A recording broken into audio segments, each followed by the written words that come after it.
Hey, what's up guys? This is Rob with Fruit of Labor Landscaping, and today I just want to do a video about what it looks like when a foodscape goes wild.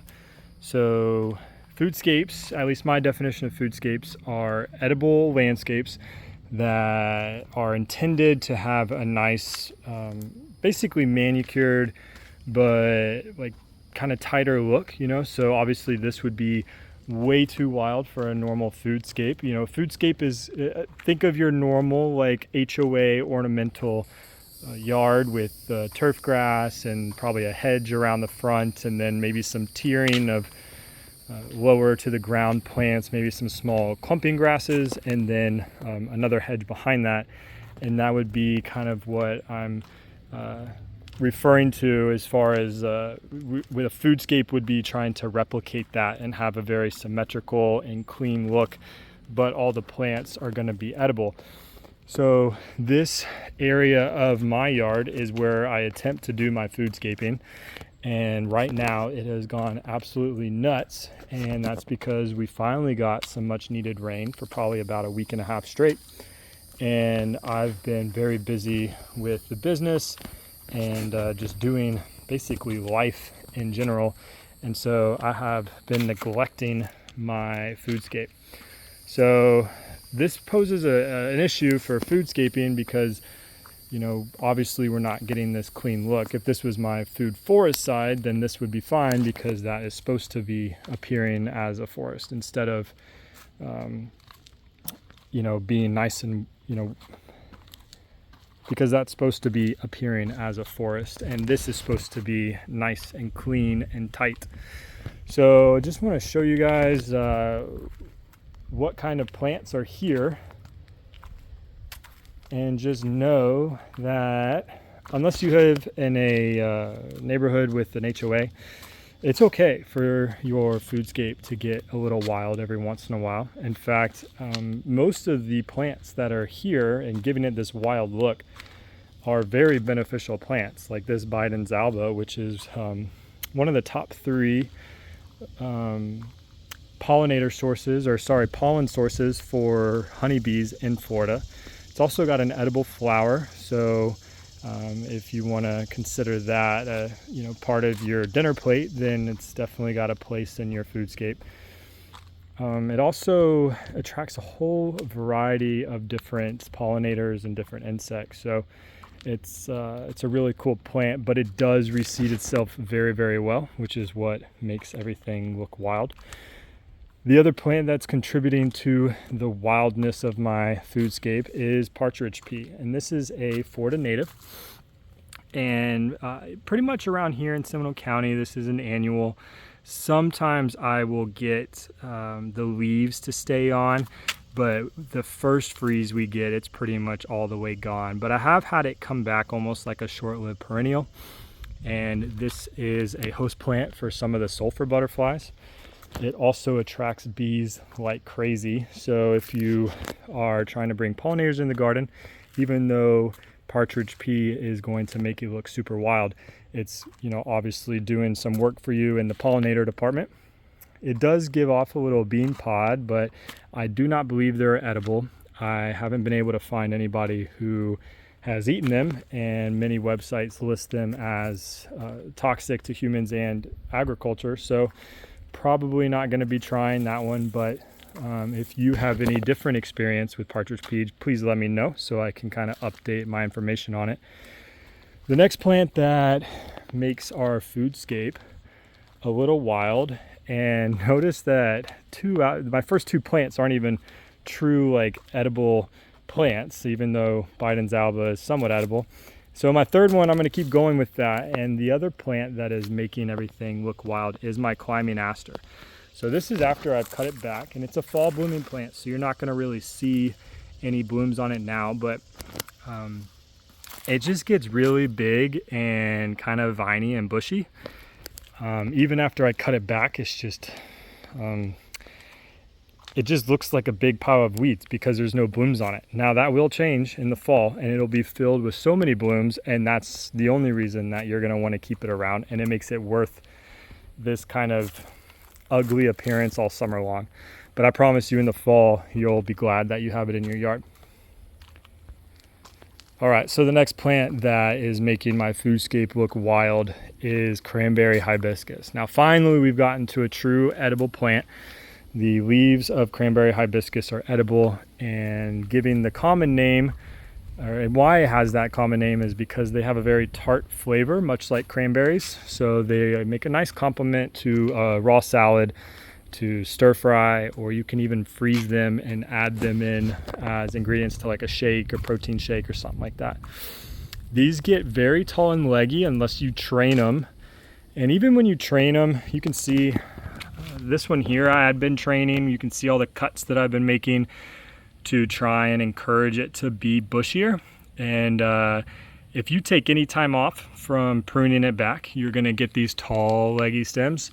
And then they get very heavy, and the roots of this plant are not very deep. And what ends up happening is the wind from a storm will blow, and then you have Cranberry Hibiscus that starts growing sideways because it got knocked over. It is a very prolific plant. It is a very fast growing plant, and it is a very awesome plant, but it does make my foodscape look a little wild. Let's move on to another plant, and that's bee balm or spotted horse mint. This is a native to Florida and some other states. And this, I've got the Florida ecotype here, and it's doing really, really well. This is probably the tallest I've seen bee balm get, and I'm really proud that it's in my yard where it's the tallest. And it is a great pollinator magnet, and it's also edible. Now people can use this as an herb. The name would suggest that you should use it like a mint, but I think it has more of like an oregano flavor and smell more so than mint. So that's how I would use it instead of using it as a mint. Now the flowers are really unique, really cool looking. And what you're actually seeing is multiple flowers, and then almost like a variegated look to the leaves around the flowers. So just really, really unique. I really love this plant. Not only does it look really good in your foodscape or in any garden really, but it's also edible. So I really enjoy it. I really like it. I'm not going to get rid of it, but it is making my foodscape a little wild. So the next plant I want to talk about is probably a fan favorite, especially for native garden enthusiasts. And that's this ground cover here that's called Sunshine Mimosa. And while I think it's great as a ground cover, especially because it's in the legume family, so it definitely, just like all the others, replaces or fixes nitrogen into the soil. So it's a great accessory plant to all of my food producing plants.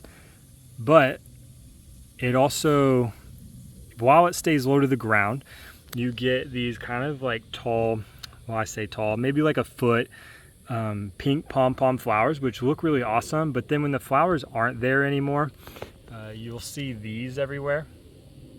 I don't know if that focused, but oh, anyway, so you get those everywhere, and you can see them. Basically the old flower heads and what's about to be seeds, they are just everywhere. And if I don't mind it at all, but it does give a wild look.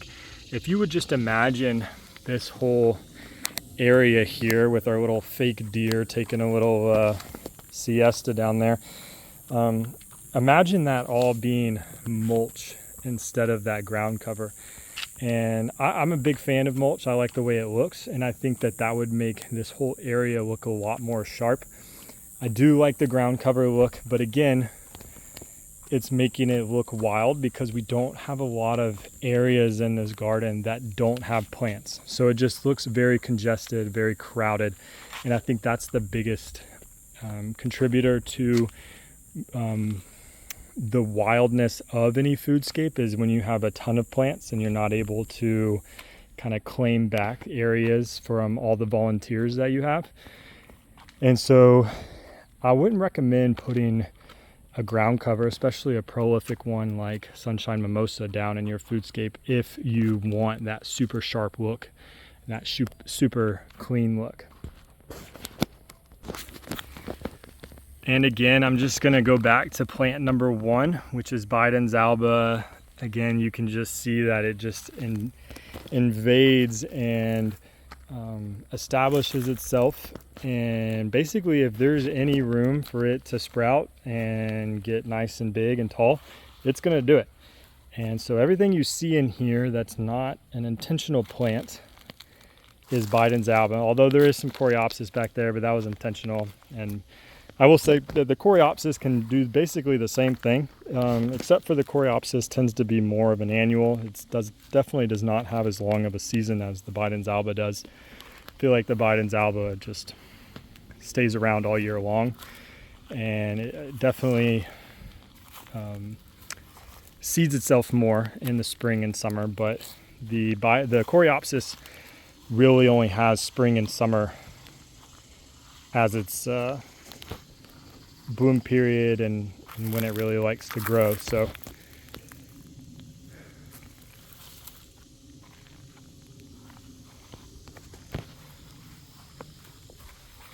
if you're wondering what these tall grasses are, these are native clumping grasses. This is Fakahatchee. And then in the back underneath that peach tree straight ahead in the middle of the camera there, that's all mully grass that I had to really knock back pretty heavily because of a mealybug infestation. Got some longevity spinach down there next to the deer, some lemon grasses, some of the native lantana, wild sage or button sage lantana, and then on either side I have sweet almond bush, which brings in a lot of insects, but it's also a super fragrant flower, so I love having it along the walkway to my front door. And I think I'll leave it there, guys. I just wanted to give some examples of what happens when, or what it looks like when a foodscape goes wild.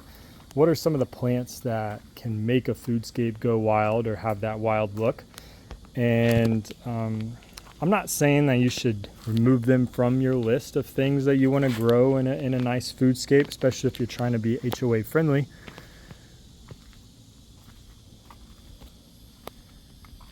But I just want you to know ahead of time what they do, what they look like, and that there's always a potential when the growing conditions are right for your yard to look just like mine. Nice and wild, and I love it, but not everybody does. Thanks for watching, guys, and we'll see you next time.